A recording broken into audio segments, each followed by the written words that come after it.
নমস্কার বন্ধুরা, আজকে আপনাদেরকে আপনাদের আরেকটি ব্লগে স্বাগতম। তো আজকে আমি বানিয়েছি আম ভর্তা। বাইরে ওয়েদারটা অনেক ভালো ছিল, তো আমি আম 4টা নিয়ে ফেলেছি। এই 4টা আমকে এবার नहीं मन मन तो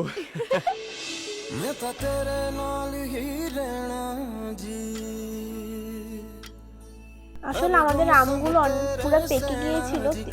4টা নিয়েছি, 4টার থেকে দুটোই পেকে গিয়েছিল।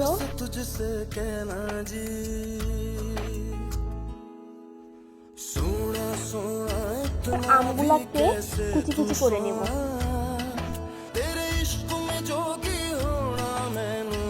কুচি কুচি করতে খুবই কষ্ট হচ্ছিল। আমি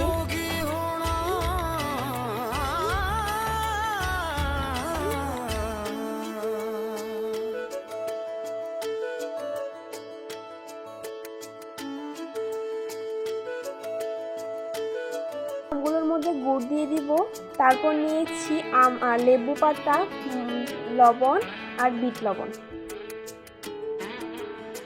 এবার লেবু পাতা দিয়ে দিলাম, লবণও দিয়ে দিলাম, একদম পরে বিট লবণ দিব।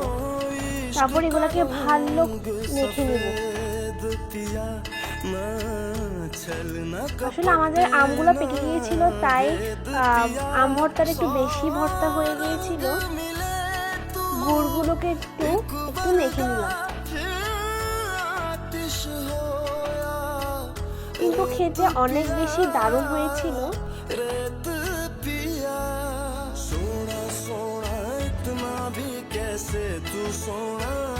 আমাদের আম ভর্তাটা রেডি। আপনাদের ভালো লাগলে অবশ্যই এরকম ট্রাই করবেন এবং লাইক কমেন্ট করবেন।